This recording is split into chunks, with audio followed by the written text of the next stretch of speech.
In this video, I will show an example of carbon dating, and let's take a look at the problem. So we have a piece of charcoal made from the wood of a tree that shows only 60% of the carbon-14, and let's interpret what's given. So the amount of carbon in the tree follows the exponential decay model, meaning the amount of carbon after time t will be equal to some initial value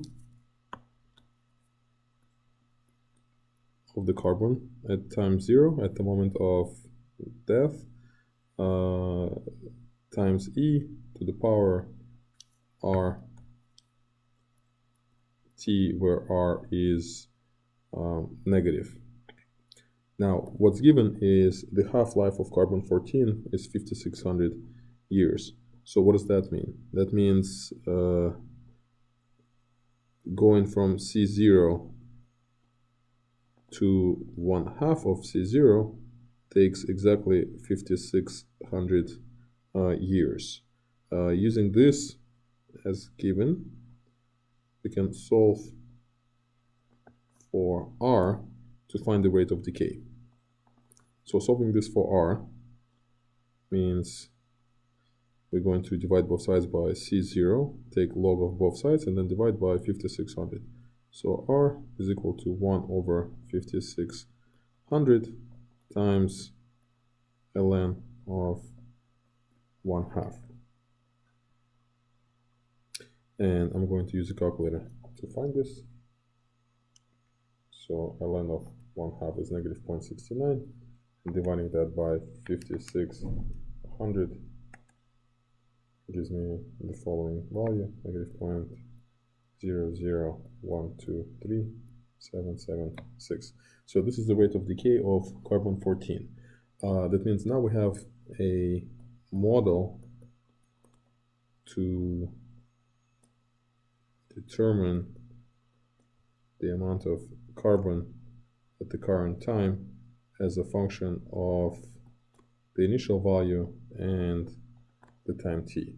So next we're going to interpret the second sentence where it says that at the moment there's only 60% of the carbon-14 left.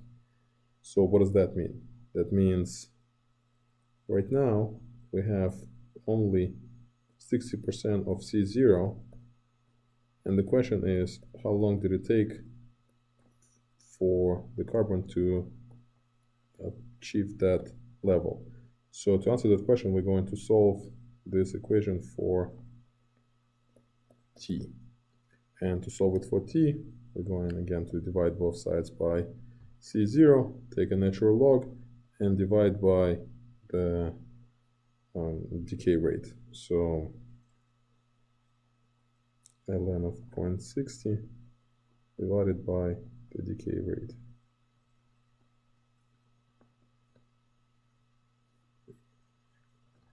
So I'm going to use a calculator for this.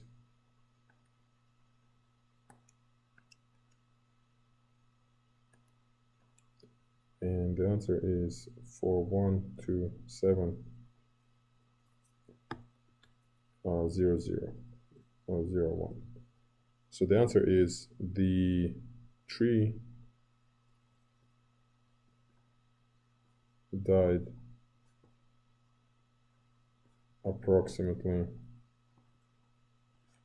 4127 years ago, because this is how long it took for the original amount of carbon to decay down to 60% of its original value.